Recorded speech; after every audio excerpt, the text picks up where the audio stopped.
In this episode, we're going to talk all about hair loss in perimenopause.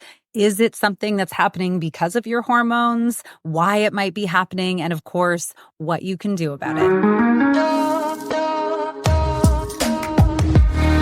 What's up, sisters? Welcome to the Period Whisperer podcast. I'm Bria. I'm your host. If you're new, I'm so happy you are here. I'm your perimenopause and menopause sister, your holistic trainer, hormone specialist, translator of your female body. I'm a recovering people pleaser and hustle addict turned body whisperer and hormone decoder. And I am here to help you de-stress your body, decode what it is saying, become the CEO of it, and own your own health, energy, and weight loss again. This show is for you, the overwhelmed, overworked, underappreciated step woman who dreams of a body they feel strong, energetic, and sane in. The woman who knows that she shouldn't just wave the white aging flag and believes in a body and life of peace, love, and purpose. But you don't just know how to get there yet. So if you are stuck in your body, your energy, your life, you are in the right spot. Let's lean in and learn what our bodies are saying to us. Well, hey there, sister. How are you feeling in your body today? Are you feeling achy? Are you feeling curious about why there's less hair on your head and more on your face? I hope not. But if you are, I want you to know you're not alone, that this is a common, albeit not normal thing that starts to happen. And that's what we're going to talk about today, because it is something that we don't talk enough about. And I have absolutely been shocked by how many times I've had to clear out the drain in my shower. I have been shocked by the long hair growing out of my chin that somehow I managed to miss when I was looking in the mirror doing some personal grooming.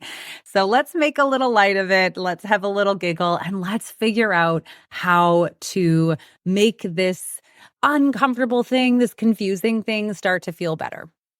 So first of all, it's estimated that 21 million women in the US alone experience hormonal hair loss. And although that number includes women of all ages, the shifting of hormones in peri and postmenopause definitely adds to hormonal hair loss and can feel really upsetting and confusing. Actually, what I'm going to say is the shifting of our hormones makes them more sensitive to the things that throw off our hormonal balance, right? All these symptoms that we experience, hair loss being one of them, yes, are often indicators of imbalanced hormones, but our hormones by nature will balance themselves. So we always need to look beneath what's causing the hormones to imbalance, and therefore the weight gain, the energy suck, the night sweats, the insomnia, the hot flashes, the hair loss, the belly fat, right? We want to get beneath that. When we start to look beneath and not just treat the symptoms, we're able to actually get results again. And of course, it never happens as fast as we want it to be. But I think we all know by now that even though, and myself included, I'll raise my hand on this one, even though it is always sexy to reach for that quick fix that allures us in, maybe this would just work for me. It has never worked. It hasn't worked. That's likely why you're here listening to this podcast. So I hope that this gives you permission to recognize that good things do take time, but that it can happen. And when you put that effort in, when you change the underlying issue, when you take the time to educate yourself and fix the root of the issue, that you can get like beautiful long-term relief of these symptoms. And that's what we're going for. Remember that perimenopause happens for you, not to you, for you to pay attention to the things that your body is likely put up with for a very long time and isn't really having it anymore. So that being said, hair loss is really just another symptom that can feel uncomfortable to talk about, like right up there with incontinence, right? Like how often we pee ourselves. I just spent a really great weekend with several of my girlfriends, and we had a full-on conversation about how, leaking urine is something that is becoming more common in our lives and what to do about it, because it is not normal. It is something that we want to pay attention to. So hair loss is one of these things. And along with incontinence, along with really messy, awful periods, along with like constipation or digestive issues and mental health, it falls into that line where women can feel really alone or are left wondering if this is just a part of getting older. I have absolutely found myself scheduling an appointment with a healthcare practitioner in a moment of desperation where I've just had enough of whatever symptom I've experienced, only to dismiss myself later, like not wanting to be a complainer or not feeling like my concerns are valid or that I should even complain, or maybe it's not that bad, right? Because our hormones shift, our feelings of irritation on something can also shift.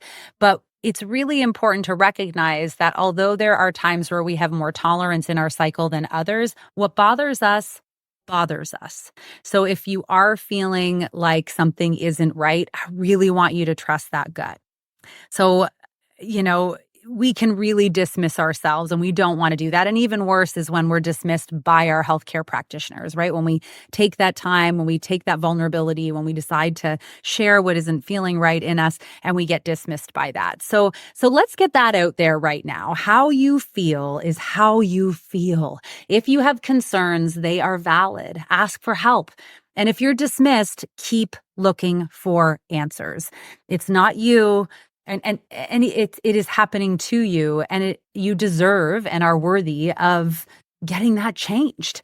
So let's get into it, because understanding what is causing hair loss is really always the first step, right? What is causing, what in our hormones, what imbalance, whatever is causing the hormones?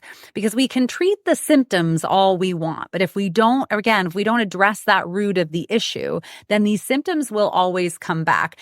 Sometimes they come back in other areas, right? Like patching up a hole only for it to squirt out another, crack in the foundation, right? It's in the same way, we often will drink to calm our nervous system, and it doesn't really keep it from happening again, right? There's a bigger root. Like there's a reason we're drinking, because something is irritating our nervous system, causing us to be upset. So we have to really get to that root piece. So there are several different types of hormone imbalances that can lead to thinning hair and hair on your face, right? Like it's almost like the hair starts to migrate, like whether it's in your armpits, whether it's down your legs, whether it's on your chest, whether it's like all over your face, like it's like that, the hair can begin to migrate. So whether you're losing it on top and gaining it in other places, I know it's not fun, but let's get into, some of the different hormone imbalances just to shed a little light on it.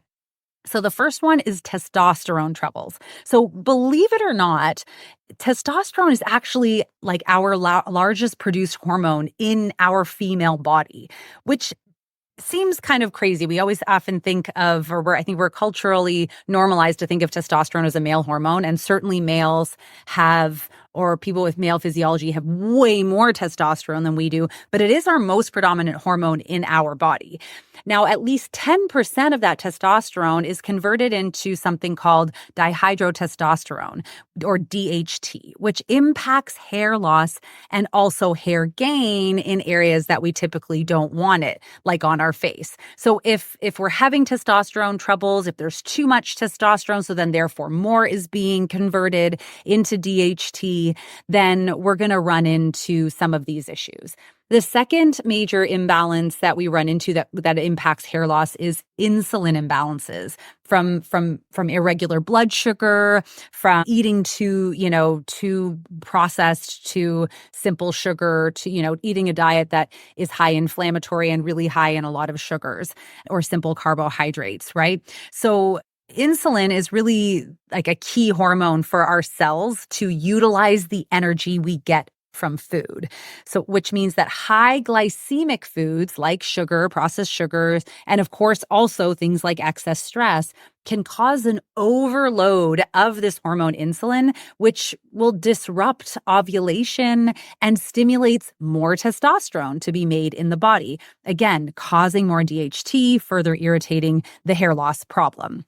Number three is estrogen dominance, which becomes really common in perimenopause, especially in the first half of perimenopause, due to the sensitivity of our other sex hormone, progesterone, to cortisol. So estrogen and progesterone are two of our main sex hormones, are symbiotic, right? We hear about these a lot when we think about our main sex hormones as with female physiology. And symbiotic meaning that if there's not enough of one, there's too much of the other and vice versa.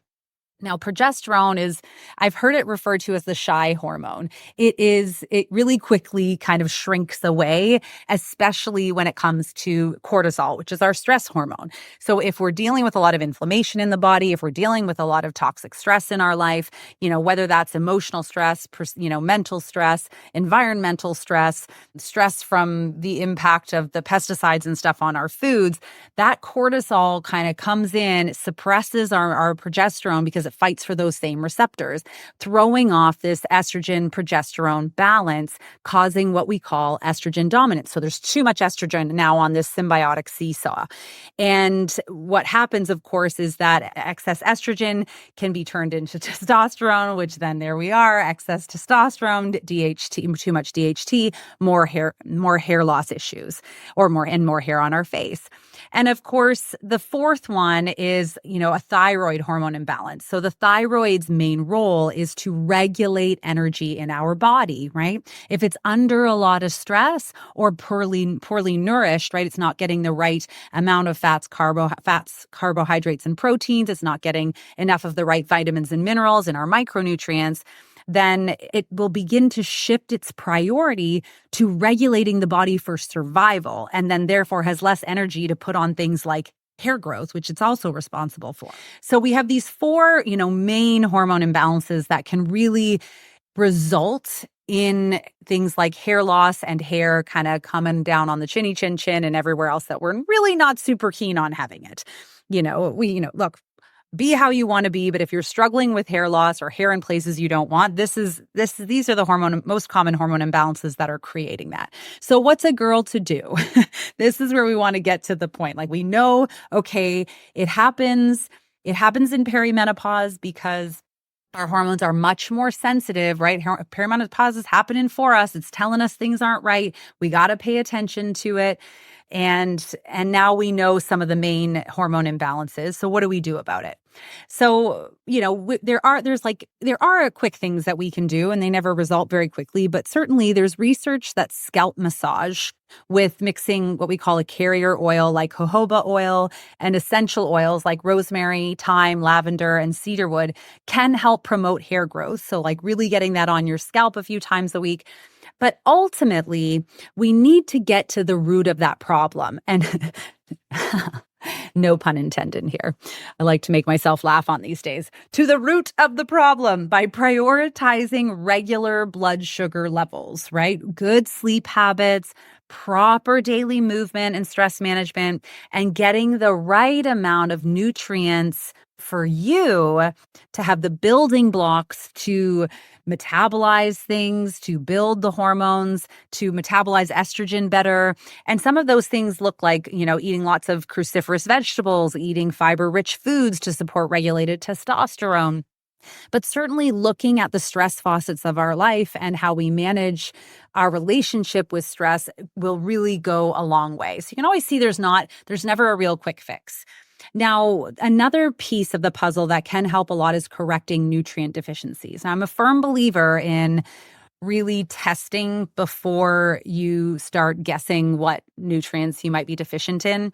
But, there are some main vitamins and minerals that we see are really important for hair health, of course, but also most commonly deficient in women going through these transitioning years of perimenopause.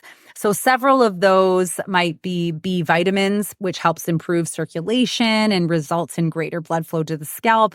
Vitamins A and C, which really supports cell growth and collagen production for stronger hair, so we're not just losing weak hair. Magnesium is one we see a lot. I see a lot of my clients and myself. It supports healthier hair follicles and also really helps calm that nervous system down, right? Bringing that estrogen, progesterone back into balance, supporting the thyroid, and therefore impacting disrupting the testosterone and the insulin. And omega-3s are another one, which give you shinier hair and the healthier follicle growth. Probiotics, but probiotics we want to be careful with. We want to make sure we're taking the right probiotic for our specific gut, but they help you absorb and assimilate more nutrients and reduce stress. Zinc is a big one that many of us are deficient in. It has unmatched benefits for hair health. According to lots of research out there, it's been shown to help speed up the recovery of damaged hair. And vitamin D3, where research suggests that optimal vitamin D levels are critical for thyroid function, for immune system function, for hormone balancing, and of course, hair follicle health.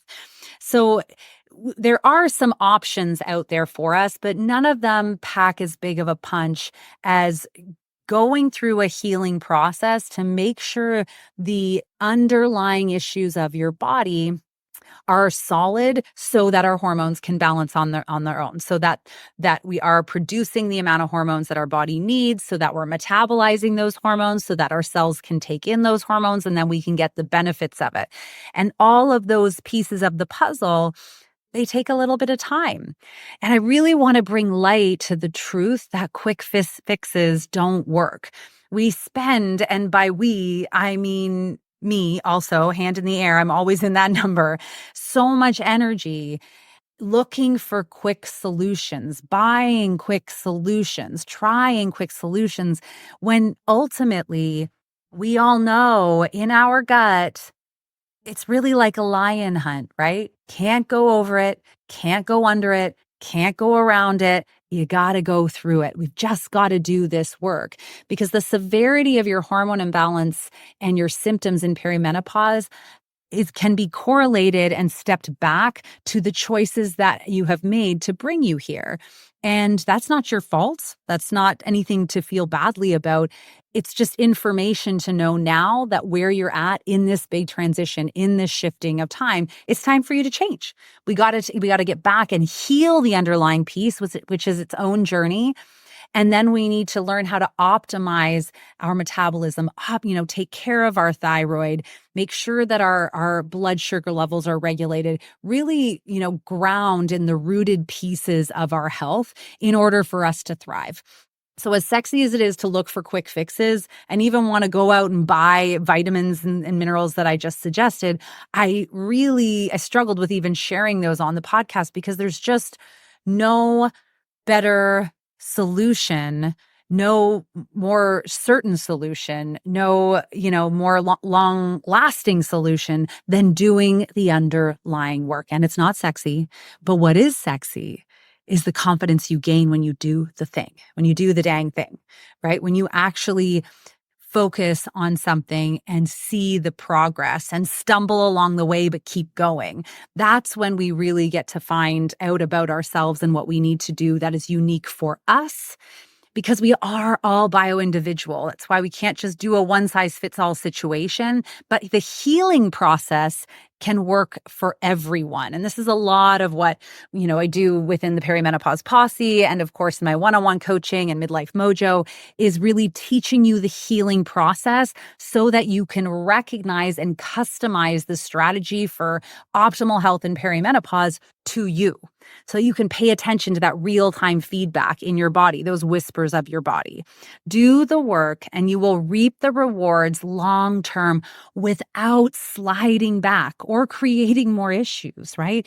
That's, again, I this metaphor always pops into my head, or this image of, it's like, your body being like, I've headed up to here. I'm done doing it your way. It's not working for me, right? We want to bring it back to that piece. And sister, if you aren't able to do the work, like if you're struggling with motivation, you're struggling with consistency, what you're hearing, you're trying, and it's not working, that's when it's time to reach out for help. And there's always different ways to get help, right? Sometimes it's just tuning into this podcast. Sometimes it's joining us in the Perimenopause Posse, so you get that go with your flow, like healing hormone course and the support of the community there. And sometimes it's working one-on-one in a coach. But don't wait. Don't wait for things to get worse. When we leave things for too long, they always fester and more metabolic chaos ensues inside the body. That's when we start to see dysfunction in the other areas. And it is always possible to come back, but much more challenging when you sit on the other side of that lion hunt and dig your heels in and think there must be a faster way. The fastest way is through that sucker. So reach out right now. Spots are open for my exclusive one-on-one coaching program, and there's space in the Perimenopause Posse. So if you are ready to dive in, whether you want to go all in and work really closely together, you can just swipe up and grab a free assessment spot with me so we can actually talk about your unique situation. I'm not there to sell you. I am there to better understand where you're at and figure out what will work for the circumstance that you're in. Or you can join us in the Perimenopause Posse. You can grab that link for that course and get started today. Do the work, sister. Be more in your life and not just less on a scale. And let's get that luscious head of hair back and off of our chin. All right, we'll catch you next time. Thank you so much for joining me on the Period Whisperer podcast. I want to encourage you to reach out to me directly and message me if there are topics or things you're struggling with so we can address those right where you are at. And of course, if you loved this episode, if you learned something, make sure to share it with your friends and please rate and review it wherever you get your podcasts.